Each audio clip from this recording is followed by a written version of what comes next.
My own personal love of Halloween begins with Washington Irving and the atmosphere that he develops.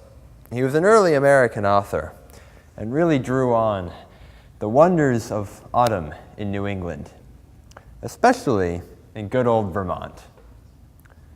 Well, this year, my good old friends back in their little village in Vermont decided that they were going to team up. Perhaps you may remember. From earlier years, I have introduced to you these characters, and I feel it's always good to check back with them. Chris and Eric, for the past 2 years, have been trying relentlessly to torment children on Halloween as best they possibly can. It never did seem to work. And this year, they were going to do joint efforts. Chris was a computer scientist and engineer. Eric was generally a ruddy bastard. And they both wanted to terrify as many children as possible. The idea this time is that they would get them at home while they were trick-or-treating. Eric, not one for decorations, had a much brighter idea. He came home one day with a cage and said, "Rubber bats won't scare anyone. I got a real one." The bat did not stir. He shook the cage.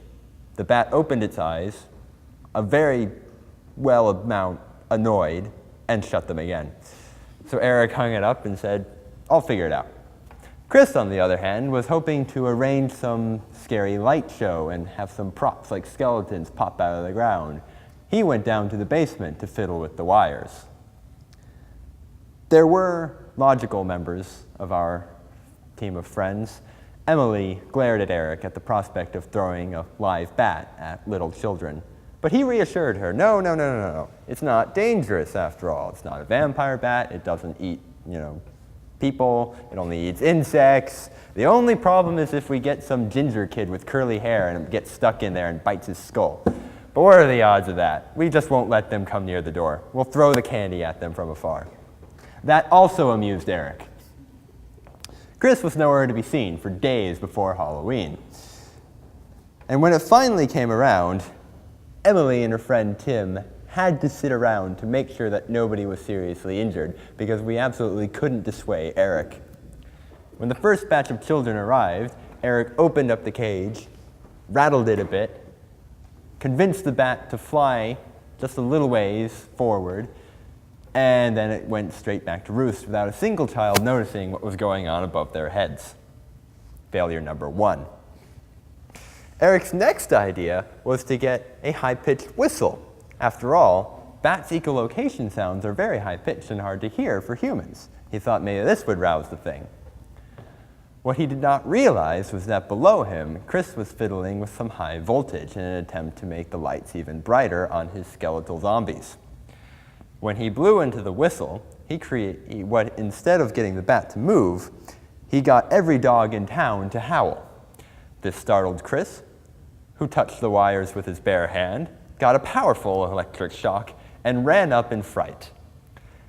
At this point, however, the bat was interested in moving from the high-pitched noise and was flying rapidly around the room. Chris then entered from the basement steps, and after having suffered a powerful electric shock, had very frizzy hair that was pointed up in all directions. The bat promptly landed into it, and Chris, noticing this, began to scream at the top of his lungs in a language none of us could quite discern, but we assumed to be his native Swedish because it was completely unintelligible. This did have the effect of very much so frightening Eric, who ran away and was not seen for another 2 days. The children quite enjoyed the show. Another case of poetic justice for the 3rd Halloween in a row. Moving a bit further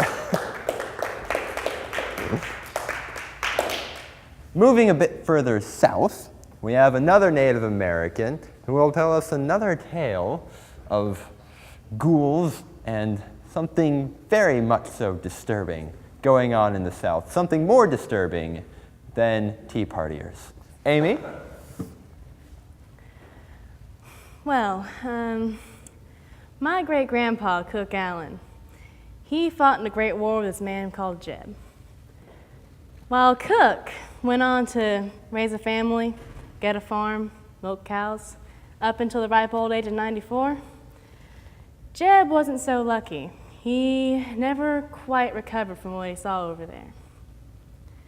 So what Jeb did was he saved up some money, bought some land deep in the woods, Tennessee, and decided to live off the land and whatever he could hunt with his little dog Lady.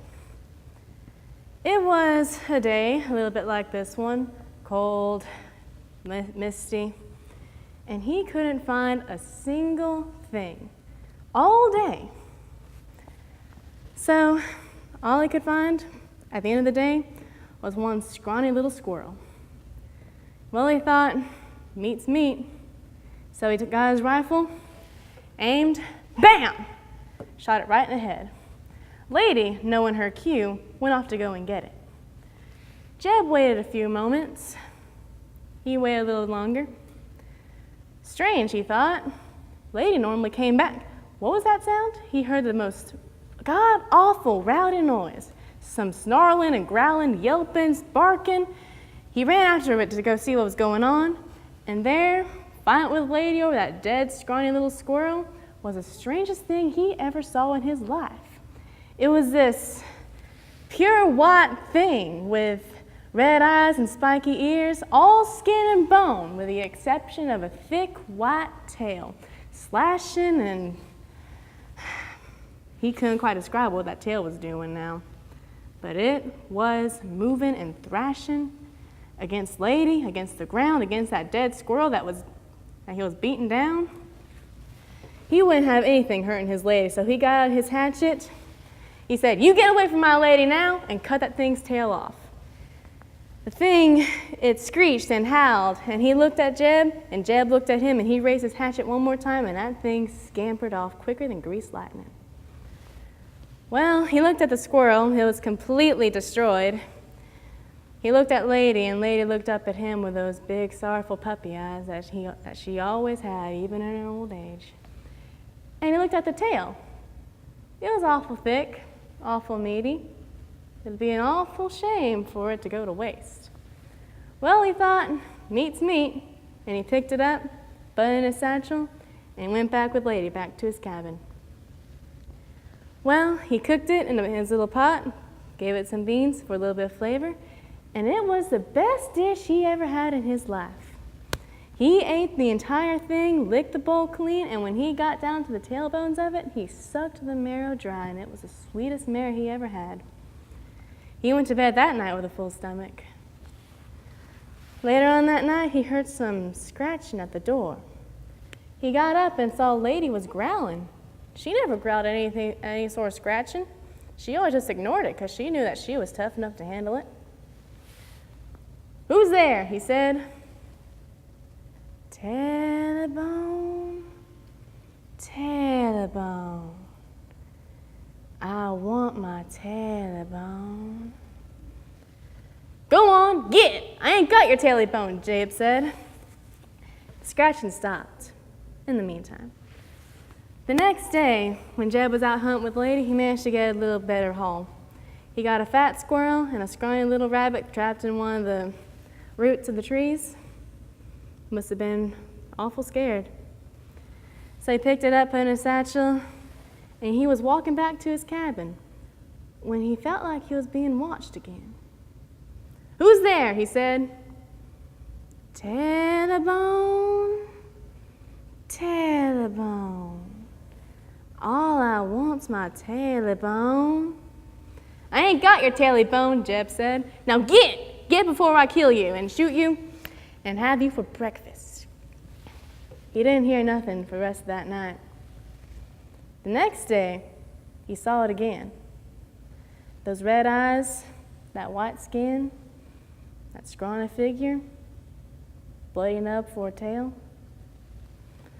"Tailypo, Tailypo, you got my Tailypo." It started to walk away, but Jeb, he got out his rifle, he shot at it, and Lady, knowing her cue, went off chasing after it. Jeb headed back. He waited for Lady. The lady didn't come back. That was strange, he thought. Lady knew the way home. Where'd she go? He didn't have much meat that night with his beans. He didn't sleep much that night either. It was just before the dawn was about to break when he heard something under his bed. Tailybone, Tailybone, I'm gonna get my tailybone. Now, no one really knows what happened to Jeb after that. My great-grandpa Cook, he went off to go visit him. All that was left of the cabin was a chimney that he'd always start his fires in to cook his beans and his meat. Now, a couple years before he died, he took me out to that place. All I saw there was that same weathered-down chimney. And as sure as I'm standing here right now, I saw something in that chimney.